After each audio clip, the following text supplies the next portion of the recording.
General Order Number 1. To take charge of the post and all company properties in view and to protect, preserve the same with utmost diligence. Ang isang security guard ay may tungkulin na ganap na pangalagaan ang kanyang itinalagang post at lahat ng ari-arian ng kumpanya o establishmentong kanyang binabantayan. Ibig sabihin, siya ang may buong responsibilidad sa seguridad ng lugar na iyon habang siya ay naka-duty.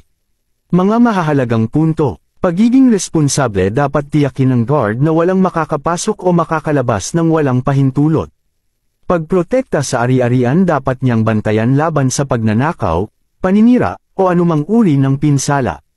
Pagiging alerto kailangang mapansin niya agad ang anumang kahinahinalang kilos o sitwasyon.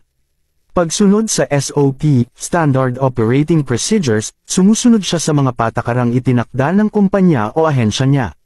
Sa madaling sabi, ang General Order Number 1 ay nangangahulugan ng buong dedikasyon at kaseryosohan sa pagbabantay ng assigned post at mga ari-ariang sakop nito.